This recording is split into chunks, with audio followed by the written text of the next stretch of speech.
초기 교부 어거스틴이 로마서를 통해서 자신의 인생에 회심을 했다고 하는 유명한 일화가 있죠. 로마서 13장 말씀이 방탕했던 어거스틴의 마음을 바꿨습니다.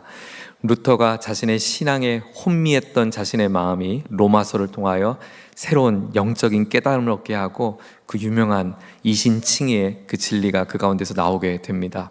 조한 웨슬리가 루터의 로마서 서문을 읽고 자신의 신학을 새롭게 정립했더라고 그는 고백했습니다. 로마서는 너무나 보화 같은 책입니다.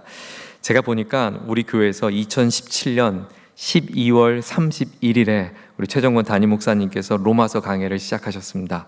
그래서 2019년 4월 14일까지 61번의 강해로 로마서 말씀을 쭉 강해하시면서 우리 성서대학교에 또 말씀으로 깨우쳐 주셨는데, 저는 이 로마서의 말씀이 우리 안에 끊임없이 반복되어야 되고 또 가르쳐줘야 되고 우리 다음 세대에 계속해서 계승되어야 될 중요한 책으로 알고, 저 또한 이 로마서 말씀을 여러분과 함께 좀 상고하고자 합니다. 로마서는 바울 사도의 편지 중 서신서 중에 가장 긴 분량을 갖고 있는 책으로서도 중요하지만 무엇보다도 그 내용면에서의 중요성은 뒤로 말할 수 없습니다. 로마서의 핵심은 복음입니다. 복음. 바울은 로마서 1장부터 11장까지 이 복음이 무엇인지, 또 이 복음을 경험한 우리들은 이 복음과 어떤 연관성이 있는지를 설명하고 있고, 12장부터 16장까지는 이 복음으로 말미암은 그리스도인들은 이제 어떻게 살 것인가를 소개한 이야기가 바로 이어서 소개되고 있습니다. 저는 이 로마서를 좀 구체적으로 또 함께 들여다보기 전에 먼저 이 복음의 이야기를 우리에게 들려주고 싶어 했던 사도 바울의 마음을 먼저 좀 여러분과 나눠보려고 합니다. 일전에 제가 백석대학교 교목이신 한 목사님과 교제하던 중에 목사님으로부터 흥미로운 이야기를 듣게 됐어요. 백석대학교에서 매년 학기를 마치면 학생들에게 설문조사를 했다고 합니다. 간단한 질문인데요, 이런 설문이었어요. 당신은 지금 교회를 다니고 있습니까? 종강 때마다 했던 거예요. 당신은 하나님을 믿습니까? 이런 질문을 해왔다고 합니다. 그런데 그 중에 한 질문이에요. 질문의 내용 중에 이런 질문이 있다고 합니다. 당신은 신이 존재한다고 생각합니까? 보기는 1번 있다, 2번은 없다, 3번은 잘 모르겠다, 이렇게 했는데, 그때 어떤 한 학생이 2번 없다 이렇게 체크를 하고 그 아래다가 이렇게 끄적댔다고 합니다. 그러면서 그 목사님이 저한테 그 얘기를 해주신 거예요. 없었으면 좋겠다, 이렇게 썼대요. 저는 그 이야기를 듣고 매우 충격을 받았습니다. 없다고는 체크했지만 실제로는 없다고는 생각하지 않았던 것이에요. 하나님이 없었으면 좋겠다고 응답했다는 거죠. 나는 하나님이 없는 사람처럼 살고 싶다는 거예요. 당신들이 아무리 하나님이 있다고 해도, 설령 있어도 나는 귀 막고 하나님 없는 사람처럼 살고 싶으니까 내버려 두쇼라고 하는 이야기예요. 이 목사님과의 대화 속에서 한참이나 제 마음에 괴로웠습니다. 그리고 어느 날 밤에 집에 곰곰이 생각해 봤어요.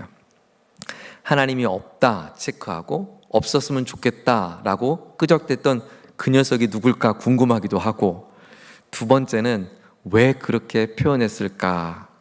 어쩌면 우리 안에, 우리 많은 사람들 가운데, 이 땅에 살아가는 많은 사람들이 하나님을 믿지 않아서가 아니라 믿고 싶지 않은 것은 아닐까?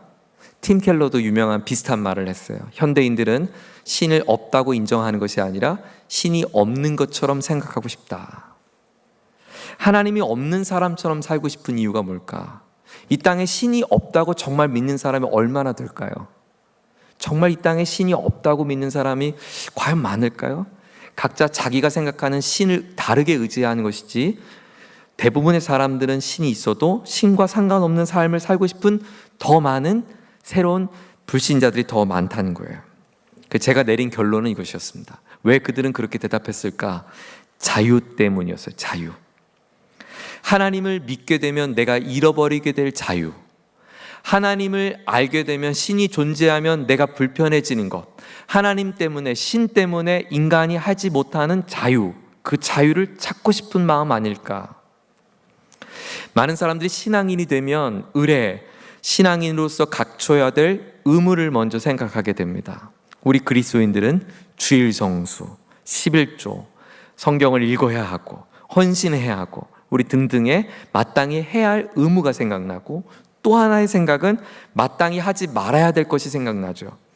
흡연을 하면 안 되고, 음주도 건강상의 이유를 넘어서 성도의 삶에 덕이 되지 않기 때문에 우리는 하지 말아야 되고, 제가 이 채플실에서 공부할 때 머리에 모자도 벗어야 되고, 예배 때 모자도 벗어야 되고, 하여튼 하지 말아야 될 게 너무 많았어요.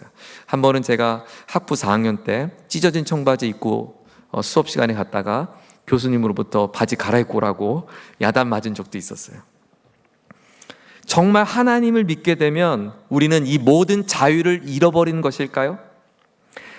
더 적극적으로 하나님은 우리에게 신앙을 요구하면서 저와 여러분에게 준 자유를 뺏는 분일까요? 여러분, 이것은 엄청난 오해입니다. 복음에 대한 오해입니다. 복음이 우리의 자유를 빼앗는가? 결코 아닙니다. 오히려 성경은 우리에게 이렇게 말씀하시죠. 요한복음 8장에 보면 32절에 진리를 알지니 진리가 너희를 어떻게 해요? 자유케 한다고 그랬어요. 그런데 진리가 우리를 자유케 한다고 했는데 실제 우리가 경험하는 진리는 자유로운 것이 아니라 구속되고 석박되고 억울하고 희생하고 헌신해야 되는 영역들이 더 많이 느껴지게 된다는 것입니다. 성경이 말씀하는 자유를 우리가 오해했기 때문입니다. 성경은 우리에게 자유를 주십니다. 어떤 자유를 주시는가? 역설적인 자유를 주셨어요. 내가 하고 싶은 것을 누리는 자유를 주신 것이 아니라 오히려 그 반대입니다. 매이는 자유를 주셨어요. 구속되는 자유를 주셨어요. 제한받는 자유를 주셨어요. 목사님, 그게 무슨 자유입니까? 매이고 구속되는 것은 자유가 아니죠. 네, 여러분도 그렇게 반문할 수 있을 것입니다. 제가 이것을 아주 쉽게 설명해 드리겠습니다. 제가 쉽게 설명할 수 있는 은사가 좀 있거든요. 제가 한번 쉽게 설명해 볼게요. 누군가 뜨겁게 사랑하는 젊은 청년 커플이 있습니다. 사랑합니다. 사랑은 그들의 마음에서 나온 자유로운 감정입니다. 많은 사람들 중에, 형제 자매들 중에 내 마음의 중심을 끌리게 한 그 한 사람을 뜨겁게 사랑합니다. 그리고 그 안에서 누리는 기쁨과 설레임으로 함께 교제하며 사랑을 누립니다. 그런데 이렇게 진짜 사랑하기 시작하면 점점 그들은 엉뚱한 사랑의 모양으로 바뀝니다. 구속되고 싶은 열정을 갖게 됩니다. 제가 청년 사역을 많이 하다 보니까 커플들을 많이 보곤 하는데, 커플들을 보면 거의 가관입니다. 지금 뭐해? 어디 있어? 누구랑 있어? 뭐 먹어? 그러면 이렇게 그걸 네가 알아서 뭐해? 그렇게 말하면 헤어집니다. 보고해야죠. 나 지금 짜장면 먹고 있어. 지금 목사님이랑 짜장면 먹고 있어. 빨리 끊어. 어디서 뭘 먹는지 뭐 하는지 일일이 다 보고합니다. 출근길엔 출근한다고 보고하고, 점심 먹으면 점심 먹는다 보고하고, 저녁엔 퇴근했다고 보고하고, 자기 전에는 또 전화통화도 해야 돼요. 일어났으면 일어났다고 또 보고해야 돼요. 그리고 그들은 말합니다. 우리는 사랑하고 있대요. 근데 제가 보니까 이건 사랑이 아니고 거의 아바타 놀이하고 있습니다.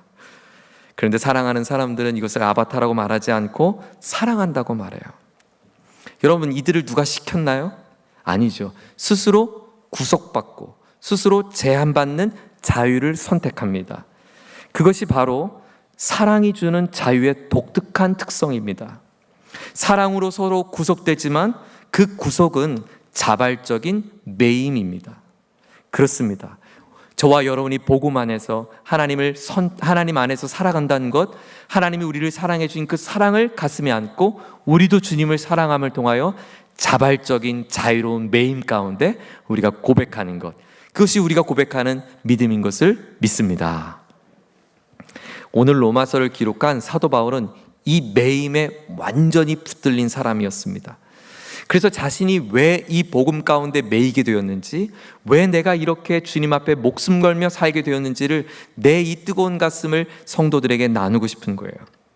바울은 유럽 전역을 다니며 복음을 전했습니다. 소아시아와 지역을 다니며 복음을 전했습니다.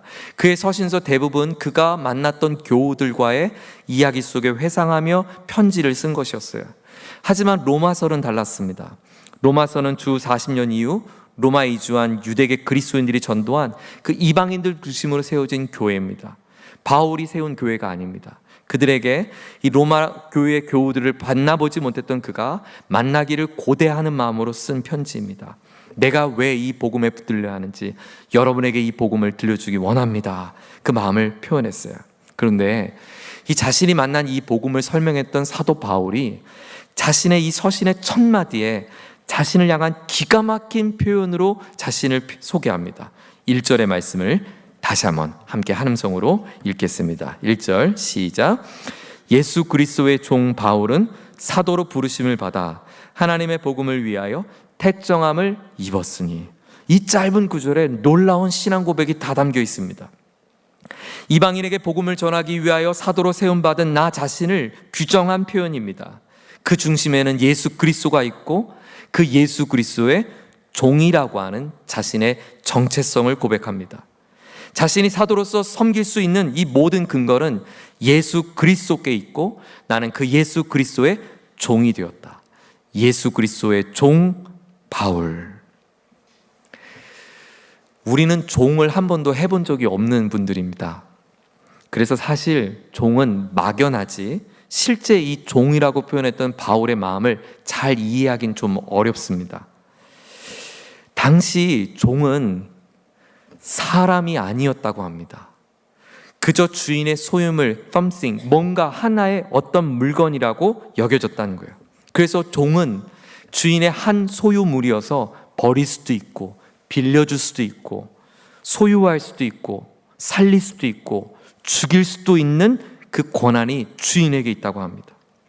당시 주인이 종을 쳐서 죽여도 그 종이 즉사만 하지 않으면 처벌받지 않는데 그 이유는 종을 사람으로 여기지 않았기 때문이라고 말합니다. 그래서 살인 죄가 주인에겐 성립되지 않았다는 것이죠. 종은 자신의 그 인생만 비참한 것이 아니라 대대자자존손 비참한 희망 없는 존재, 그것이 종이에요. 바울은 로마인으로서 그 로마 사회 가운데 종된 삶이 어떤 것인 누구보다도 잘 알지 않았을까요? 그는 스스로 이렇게 고백합니다. 그래서 난 너무나 잘 알고 있어서 나는 당신들처럼 이 종이 어떤 존재인지 너무 잘 알아서 내가 이제부터 당신들에게 나를 소개하는 말을 잘 들어보십시오. 저는 예수님의 종입니다. 이것은 아름다운 미사오구의 신앙 고백이 아닙니다. 이것은 당시 배경을 생각해 본다면 자신을 종으로 표현한 것은 우리가 상상할 수 없는 것을 뛰어넘는 그 마음의 고백입니다. 어쩌면 더 적극적인 표현은 나는 예수님의 종이고 싶다. 이렇게 바울은 고백했다는 거예요. 여러분, 바울 스스로가 나를 종이라고 고백했던 이 고백엔 어떤 메시지가 있을까요? 저는 오늘 이 짧은 사도 바울의 나는 그리스도의 종이다 라고 하는 문장을 묵상하면서 들었던 첫 번째 메시지는 이것입니다. 종이 된다는 것, 진짜 그는 예수님을 사랑했구나. 바울은 진짜 사랑했구나. 바울은 예수님을 알고 있었다. 바울은 예수님을 믿고 있었다. 바울은 예수님을 이해했다가 아니라 바울은 진짜 예수님을 사랑했구나. 사랑하지 않으면 상대로부터 자유롭고 싶은 거예요. 여러분, 만나고 싶지 않는 사람이 나에게 식사 자리를 같이 한다면 굉장히 불편하잖아요. 근데 내가 좋아하는 사람이 나와 함께 티타임을 가지자면 너무 좋잖아요. 시간 가는 줄 모르잖아요. 사랑하지 않으면 그 상대와 함께하고 싶지 않은 것이 우리의 성질이에요. 상대방에게 간섭받고 싶지 않을 것이에요. 그런데 진짜 사랑하면 바뀝니다. 진짜 사랑하면 그 상대와 함께하고 싶고 진짜 사랑하면 그 상대방의 종까지도 되고 싶은 거예요. 좋을 때는 서로 종 노릇하는 연인들처럼 말이죠.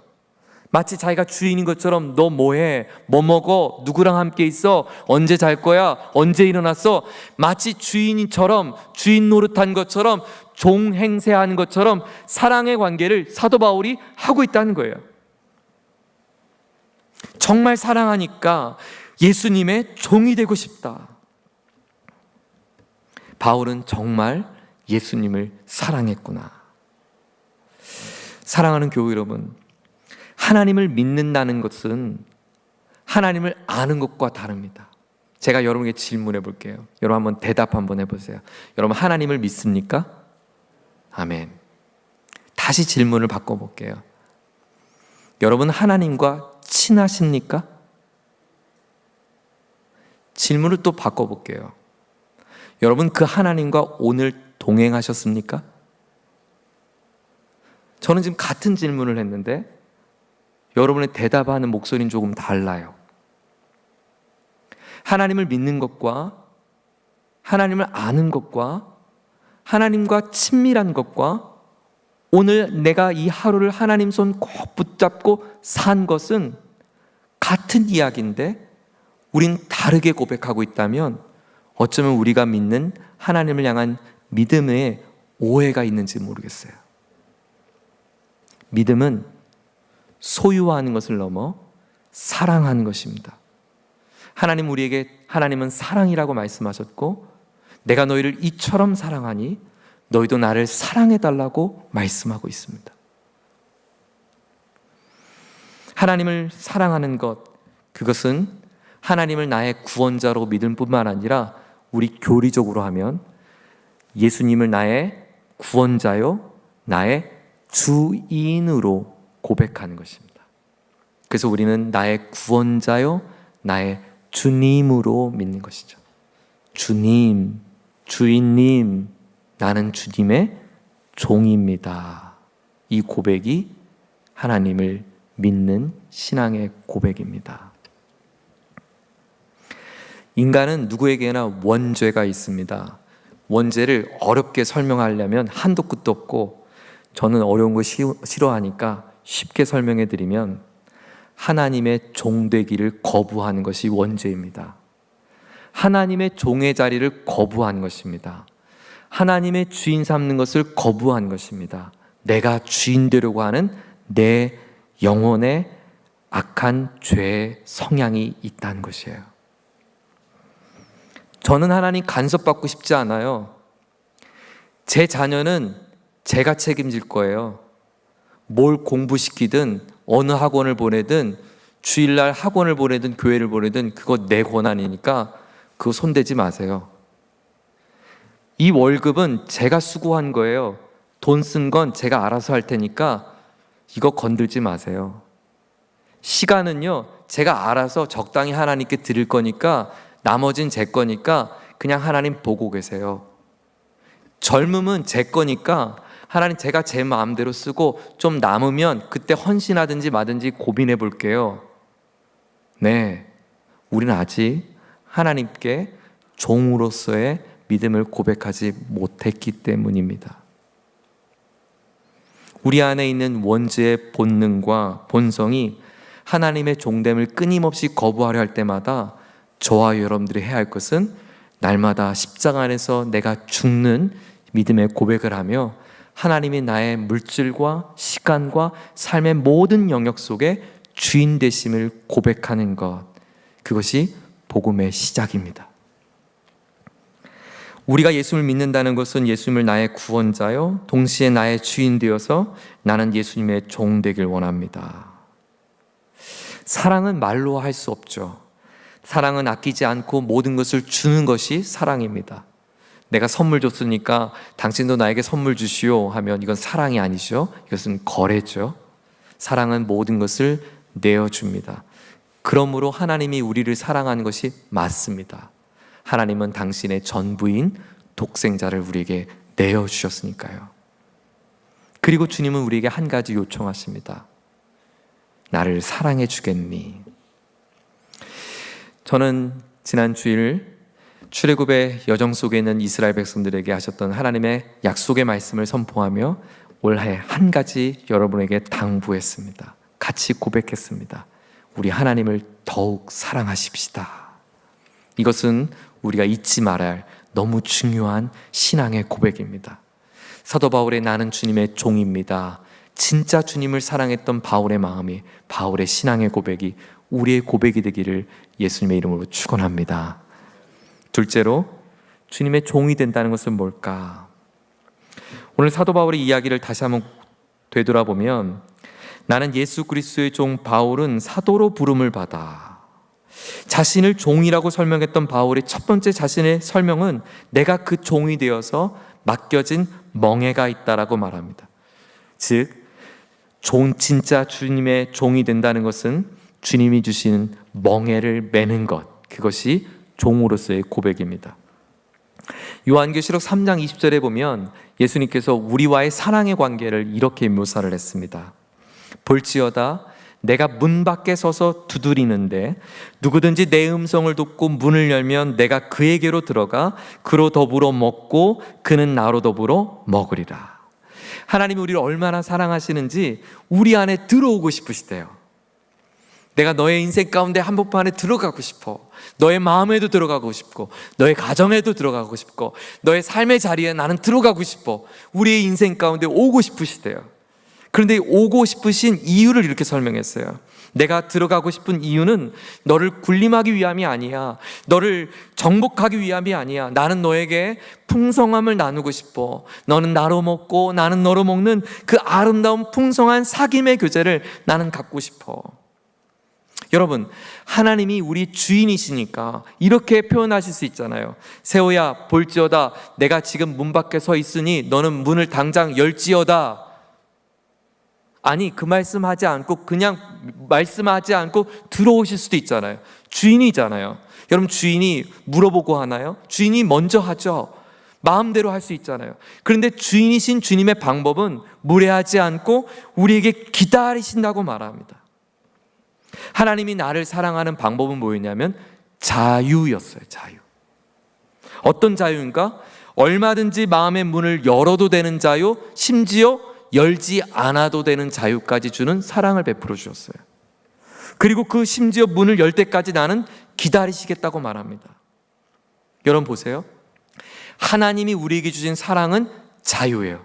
그러면 하나님이 아닌 다른 어떤 실체가 주는 것은 뭘 뺏어갈까요? 자유를 뺏어가요. 이것도 제가 쉽게 설명해 볼게요. 여러분, 미신을 보세요. 미신은 우리의 모든 자유를 다 뺏어갑니다. 사단의 목적은 나를 군림하고 정복하는 것이기 때문입니다. 예를 들면 미신을 믿잖아요. 여러분, 이사 날짜도 아무 때나 못 갑니다. 천상에 귀신들이 회의 없는 날, 손 없는 날 가야 된대요. 여러분이 무당이 나 잘 되라고 부적을 써주는 미신을 믿잖아요. 그러면 이 부적을 산 건 난데, 돈 주고 구입한 건 난데 이 부적이 내 주인이 돼버려요. 어떻게 하냐면 내가 이 부적 없으면 안 되는 사람으로 만들어버려요. 이 부적을 내가 분명히 돈 주고 샀는데 부적이 내 주인이 돼버려요. 여러분, 모든 미신은 나의 자유를 뺏어갑니다. 그러므로 나로 하여금 종이 되게 하는 것은 어쩌면 우리가 붙들고 있는 미신일 수 있어요. 우상일 수 있어요. 내 자유를 뺏어가는 것이 무엇인지 여러분 스스로 한번 점검해 보셨으면 좋겠어요. 사랑하는 여러분, 너무나 중요한 영적 원리입니다. 하나님을 붙잡으면, 하나님을 붙잡는 종이 되면 하나님 우리에게 자유를 주시는데, 하나님을 떠나 자유를 찾고 싶으면 그 무언가의 종이 되고 맙니다. 하나님 우리에게 어떤 자유를 주셨는가? 하나님 우리에게 주신 놀라운 자유들이 너무나 많아요. 예를 들어보면 마태복음 11장 28절에 보면 수고하고 무거운 짐진 자들아 다 내게로 오라. 내가 너희를 쉬게 하리라. 쉼을 주는 자유를 주셨어요. 어떻게 쉼을 줬냐? 우리의 모든 무거운 짐을 다 맡겨도 되는 자유를 주셨어요. 얼마나 좋아요. 여러분이 무거운 짐을 이고 살지 않아도 돼요. 여러분 멍에를 여러분이 메고 살지 않아도 돼요. 우리에게 자유를 주셨어요. 여러분의 자녀의 인생의 모든 문제를 여러분이 고민하지 않아도 되는 자유를 주셨어요. 왜 스스로 고민하며 멍에로 살고 계세요? 여러분 인생의 많은 문제를 우리가 보따리로 싸매어 살지 않아도 되는 자유를 주셨어요. 그리고 주님은 이렇게 말씀합니다. 그 다음 구절이 더 멋진데요. 나는 마음이 온유하고 겸손하니 나의 멍에를 메고 내게 배우라. 그리하면 너희 마음이 쉼을 얻으리니 이는 내 멍에는 쉽고 내 짐은 가벼움이라. 인생의 무거운 짐을 맡기는 자유를 주신 하나님은 우리에게 이제 가벼운 짐을 질 수 있도록 우리에게 자유를 주셨어요. 내가 갖고 있는 인생의 무거운 짐이 아니라 하나님이 짊어지는 아름다운 짐은 주신 거예요. 축복의 짐을 주신 거예요. 어떤 아름다운 짐을 주셨는가? 어떤 축복의 짐을 주셨는가? 우리에게 복음을 전하는 전도자로서의 아름다운 소망의 짐을 지어주시고, 이 땅에 다 정죄하고 미워할 때 우리는 사랑을 베풀 수 있는 짐을 주시고, 모두가 분노하며 억울함 속에 원성내어 살아갈 때 우리에게 평안의 짐을 지어주시고, 슬픔과 근심 속에 살 때 이루 말할 수 없는 화평의 지혜를 주시고, 내가 짊어주는 짐은 가벼움이라. 바울은 그 짐을 맸어요. 바울은 자신의 로마의 학식에 더 쌓아야 되고, 더 공부해야 되고, 더 소유해야 되고, 더 많이 가져야 되는 로마식에 자신의 인생의 짐을 다 배설물로 여겼던 바울은 그리스도께서 주시는 놀라운 가벼운 짐을 가졌어요. 이제 그 모든 것을 배설물 여기고 나는 전도자로 주님을 사랑하는 복음 전도자의 사도로서의 짐을 가졌다고, 난 너무너무 가볍다고 그는 고백하고 있는 것입니다. 사랑하는 믿음의 성도 여러분, 예배가 의무가 되면 우리에게 무거운 짐이 될 수 있지만, 예배가 하나님을 만나며 우리에게 주시는 안식을 누리는 자리가 될 수 있다면, 이 시간이야말로 저와 여러분의 영혼의 모든 그 짐을 내려놓을 수 있는 소중한 가벼움에 주님이 주시는 아름다운 짐이 될 수 있다는 것, 여러분 기억할 수 있기를 바랍니다. 저는 이번 한 주간 특별 새벽 기도를 인도하면서 담임 목사의 첫 걸음을 걷는 초보 목사로서 주일 3번 설교하고 송구영신 예배하고 특세하는 이 일이 처음입니다. 제 생애 처음입니다. 거의 혹한기 훈련하는 기분입니다. 그런데 그 어느 때보다 제 영혼이 너무너무 가벼워요. 좋아 보이지 않나요? 네. 하나님이 우리에게 주시는 소망의 짐, 사랑의 짐. 여러분, 십자가의 짐은 무겁고 두렵고 좁은 길로 가야 하니까 막 힘들고 가시밭길 아니에요. 축복의 길이에요. 아름다운 길이에요. 기쁨의 길이에요. 주님을 노래할 수 있는 길이고, 세상의 근심과 염려에 마음 뺏기지 않고 오직 하나님 주신 평강 가운데 걸어갈 수 있는 아름다운 길입니다. 복음은 우리에게 그 종의 삶, 그리고 하나님의 주신 십자가의 아름다운 멍에의 소중함을 우리에게 들려줍니다. 바울이 붙들었던 멍에는 복음을 위하여 택정함을 입는 것이었어요. 이방인의 복음을 전하기 위하여 내가 사도가 된 것, 이것은 불편한 멍에가 아니라 자발적인 매임이며 내 인생의 가장 자랑스러운 멍에이며 영광스러운 멍에입니다. 하나님께서 여러분에게 어떤 멍에를 짊어주실까? 우리에게 이 땅에 성도로서의 멍에를 주셨고, 성서대학교의 교우로서 멍에를 주셨고, 한국 성서대학교를 위해 함께 눈물로 기도할 수 있는 어머니로서 우리를 불러주시고, 저는 그렇게 생각해요. 우리가 한국 성서대학교를 위해 기도하는 건 한국 교회를 위해서 기도하는 거고, 세계 선교를 위해서 기도하는 일이라고 생각해요. 한국 교회를 살릴 복음의 전도자를 우리 위해 키워가고, 세계 열방의 복음의 횃불을 들 하나님의 위대한 사람들을 우리가 양성하는 것, 얼마나 자랑스러워요. 이 아름다운 멍에를 우리에게 주신 주님을 찬양합니다. 그 사명을 아름답게 감당할 수 있는 저와 여러분 되기를 주의 이름으로 축원합니다.